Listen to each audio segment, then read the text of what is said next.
Indiana Chicago ਏਰੀਏ ਦੇ ਵਿੱਚ ਕਲੀਨ ਅਪ ਅੰਡਰਵੇ ਆ ਕਿਉਂਕਿ ਉੱਥੇ ਟੋਰਨੇਡੋਜ਼ ਆਏ ਹੈਗੇ ਤੇ ਕਾਫੀ ਡੈਮੇਜ ਹੋਇਆ ਹੈਗਾ। ਨੈਸ਼ਨਲ ਵੈਦਰ ਸਰਵਿਸ ਨੇ ਰਿਪੋਰਟ ਕੀਤਾ ਹੈਗਾ ਵੀ ਸਟਰੀਟ ਵਾਟਲੈਟ ਨਾਰਥ ਵੈਸਟ ਇੰਡੀਆਨਾ ਨੇਪਰਵਿਲ ਵਾਲਾ ਜਿਹੜਾ ਏਰੀਆ ਹੈਗਾ ਆ ਉੱਥੇ ਜਿਹੜਾ ਟੋਰਨੇਡੋਜ਼ ਆ ਕਾਫੀ ਸਟਰੋਂਗ ਆਏ ਆ, ਜਿਹਦੇ ਕਰਕੇ 1,70,000 ਲੋਕ ਬਿਨਾਂ ਬਿਜਲੀ ਤੋਂ ਹੈਗੇ ਆ। ਬਹੁਤ ਸਾਰੇ ਜਿਹੜੇ ਪਾਵਰ ਜਿਹੜੇ ਇਲੈਕਟ੍ਰਿਕ ਪੋਲ ਸੀਗੇ ਉਹ ਨੌਕਡਾਊਨ ਹੋ ਗਏ।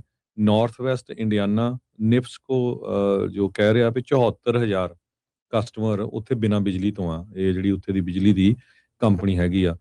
ਮਾਰਕਮ ਤੇ ਬ੍ਰਿਜ ਵਿਊ ਕੋਰਟ ਹਾਊਸਸ ਇਸ ਵੇਲੇ ਕਲੋਜ਼ ਹੈਗੇ ਆ ਕਿਉਂਕਿ ਉੱਥੇ ਪਾਵਰ ਨਹੀਂ ਹੈਗੀ। ਟਾਊਨ ਆਫ ਸਟੀਟਰ ਜੋ ਹੈਗਾ ਉੱਥੇ 11 ਘਰ ਬੁਰੀ ਤਰ੍ਹਾਂ ਜਿਹੜੇ ਆ ਇਸ ਟੋਰਨੇਡੋ ਦੇ ਵਿੱਚ ਤਬਾਹ ਹੋ ਗਏ ਹੈਗੇ ਆ। ਤੇ ਪਾਵਰ ਲਾਈਨਸ ਪੂਰੀਆਂ ਡਾਊਨ ਹੋ ਗਈਆਂ। ਡਿਬਰੀ ਬਹੁਤ ਜ਼ਿਆਦਾ ਜਿਹੜੀ ਫੈਲੀ ਹੋਈ ਆ ਆਲੇ ਦੁਆਲੇ। ਇੱਕ ਨੇਬਰਹੁੱਡ ਜੋ 12th ਰੋਡ ਦੇ ਲਾਗੇ ਛਾਗੇ ਹੈਗੀ ਆ ਉੱਥੇ ਵੀ ਘਰਾਂ ਦਾ ਜਿਹੜਾ ਬਹੁਤ ਜ਼ਿਆਦਾ ਜਿਹੜਾ ਨੁਕਸਾਨ ਹੋਇਆ ਹੈਗਾ ਆ। ਸੋ ਕ੍ਰਿਊ ਜਿਹੜਾ ਆ ਇਸ ਵੇਲੇ ਕਲੀਨ ਅਪ ਕਰ ਰਿਹਾ ਹੈਗਾ ਸਟਰੀਟਸ ਨੂੰ, ਖਾਸ ਕਰਕੇ ਲੇਕ ਪਾਰਕ ਐਵਨਿਊ ਵਾਲਾ ਹੈਗਾ। ਸ਼ੈਲਟਰ ਇਨ ਪਲੇਸ ਵੀ ਕੀਤਾ ਗਿਆ ਆ। ਪੁਲਿਸ ਕੰਪਲੈਕਸ ਜਿਹੜਾ ਜਿਮ ਹੈਗਾ ਉੱਥੇ ਤੇ ਕਾਫੀ ਜ਼ਿਆਦਾ ਜਿਹੜੇ ਕਹਿੰਦੇ ਵੀ ਨੁਕਸਾਨ ਹੋਇਆ ਹੈਗਾ। ਲੱਕਲੀ ਕਿਸੇ ਦੇ ਸੱਟ ਚੋਟ ਨਹੀਂ ਲੱਗੀ ਹੈਗੀ। ਸ਼ਿਕਾਗੋ ਦੇ ਵਿੱਚ ਬੈਸਟ ਲਾਨ ਨੇਬਰਹੁੱਡ ਆ ਤੇ ਇਸੇ ਤਰ੍ਹਾਂ 62nd ਤੇ ਲੌਨਡੇਲ ਜੋ ਵੈਸਟ ਲਾਨ ਨੇਬਰਹੁੱਡ ਦੇ ਵਿੱਚ ਆ ਉੱਥੇ ਵੀ ਕਾਫੀ ਜ਼ਿਆਦਾ ਨੁਕਸਾਨ ਹੋਇਆ। ਇੱਕ ਸਕੂਲ ਦੀ ਤਾਂ ਛੱਤ ਹੀ ਜਿਹੜਾ ਸੇਂਟ ਨਿਕੋਲਸ ਹੈਗਾ ਟੋਲਿੰਟਾਈਨ ਸਕੂਲ 62nd ਸਟਰੀਟ ਦੇ ਲਾਗੇ ਉਹਦੀ ਤਾਂ ਛੱਤ ਹੀ ਉੱਡ ਗਈ। ਸੋ 100 ਮੀਲ ਪਰ ਆਵਰ ਦੇ ਹਿਸਾਬ ਦੇ ਨਾਲ ਜਿਹੜੀਆਂ ਹਵਾਵਾਂ ਆ ਤੇਜ਼ ਆ ਰਹੀਆਂ ਸੀਆਂ ਇਸ ਟੋਰਨੇਡੋ ਦੇ। ਇੰਡੀਆਨਾ ਸ਼ਿਕਾਗੋ ਏਰੀਏ ਦੇ ਵਿੱਚ ਕਲੀਨ ਅਪ ਅੰਡਰਵੇ ਆ ਕਿਉਂਕਿ ਉੱਥੇ ਟੋਰਨੇਡੋਜ਼ ਆਏ ਹੈਗੇ ਤੇ ਕਾਫੀ ਡੈਮੇਜ ਹੋਇਆ ਹੈਗਾ। ਨੈਸ਼ਨਲ ਵੈਦਰ ਸਰਵਿਸ ਨੇ ਰਿਪੋਰਟ ਕੀਤਾ ਹੈਗਾ ਵੀ ਸਟਰੀਟ ਵਾਟਲੈਟ ਨਾਰਥ ਵੈਸਟ ਇੰਡੀਆਨਾ ਨੇਪਰਵਿਲ ਵਾਲਾ ਜਿਹੜਾ ਏਰੀਆ ਹੈਗਾ ਆ ਉੱਥੇ ਜਿਹੜਾ ਟੋਰਨੇਡੋਜ਼ ਆ ਕਾਫੀ ਸਟਰੋਂਗ ਆਏ ਆ, ਜਿਹਦੇ ਕਰਕੇ 1,70,000 ਲੋਕ ਬਿਨਾਂ ਬਿਜਲੀ ਤੋਂ ਹੈਗੇ ਆ। ਬਹੁਤ ਸਾਰੇ ਜਿਹੜੇ ਪਾਵਰ ਜਿਹੜੇ ਇਲੈਕਟ੍ਰਿਕ ਪੋਲ ਸੀਗੇ ਉਹ ਨੌਕਡਾਊਨ ਹੋ ਗਏ।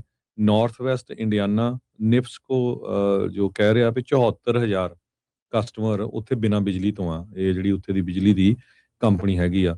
ਮਾਰਕਮ ਤੇ ਬ੍ਰਿਜ ਵਿਊ ਕੋਰਟ ਹਾਊਸਸ ਇਸ ਵੇਲੇ ਕਲੋਜ਼ ਹੈਗੇ ਆ ਕਿਉਂਕਿ ਉੱਥੇ ਪਾਵਰ ਨਹੀਂ ਹੈਗੀ। ਟਾਊਨ ਆਫ ਸਟੀਟਰ ਜੋ ਹੈਗਾ ਉੱਥੇ 11 ਘਰ ਬੁਰੀ ਤਰ੍ਹਾਂ ਜਿਹੜੇ ਆ ਇਸ ਟੋਰਨੇਡੋ ਦੇ ਵਿੱਚ ਤਬਾਹ ਹੋ ਗਏ ਹੈਗੇ ਆ।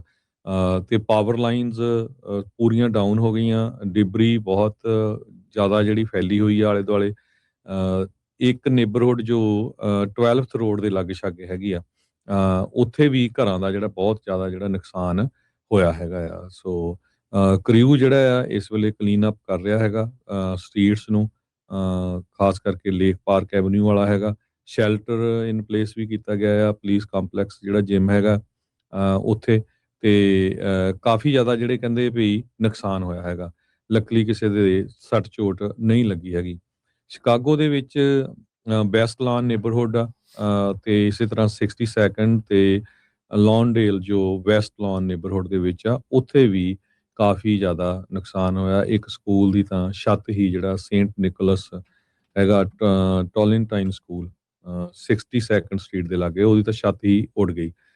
ਸੋ 100 ਮੀਲ ਪਰ ਆਵਰ ਦੇ ਹਿਸਾਬ ਦੇ ਨਾਲ ਜਿਹੜੀਆਂ ਹਵਾਵਾਂ ਆ ਤੇਜ਼ ਆ ਰਹੀਆਂ ਸੀਆਂ ਇਸ ਟੋਰਨੇਡੋ ਦੇ।